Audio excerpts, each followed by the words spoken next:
ko, fans, ay B is for ballistic. Ballistic. Oh, spell. Beautiful na. Hindi, B is for ballistic kasi di ba parang, anong tawag? Hindi, ang lakas ng energy nyo. Period. Period. Period. Ikaw, kung meron kang letter B na i-describe ako, Ikaw. ayusin mo ha? Yes. Wait lang, tandaan mo, babasagin to. Okay. Noted with taste. B stands for...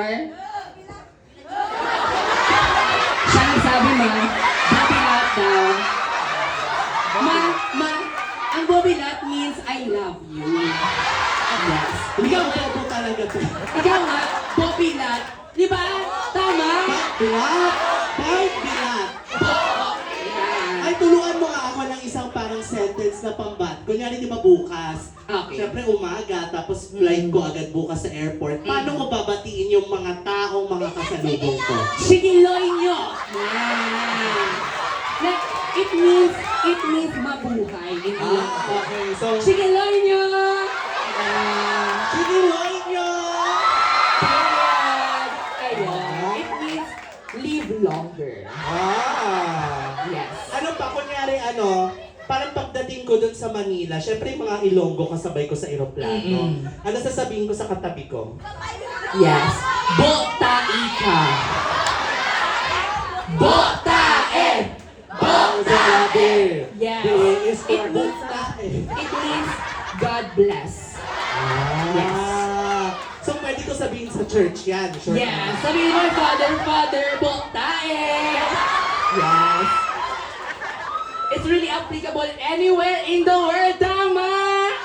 Period. Dahil dyan, shot ulit! Shot puno! Shot puno!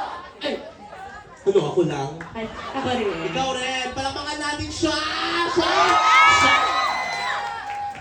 5 4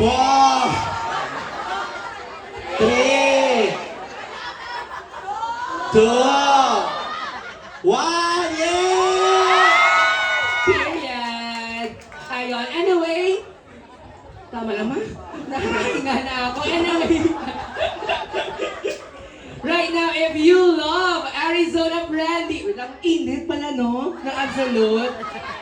Yes, if you love her performance, it's now time to tip your queen. Now, you will roll around right now to gather your Wait tips. lang. Yes. I would appreciate the tips. English yun. But I think my sister, my local sisters here deserve it more. So, if ever bibigyan niyo ako ng tip, I would like for you to collect it muna by the end and give it to my local sister. Chika. Except the host. Sorry. Hindi, ako yun ba ha? Ayun I-unfollow kayo sa IG. Chika.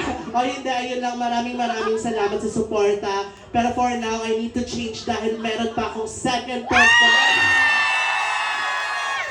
Yun. So, Alright. ayun. Thank you so much, Arizona Brandy, everyone.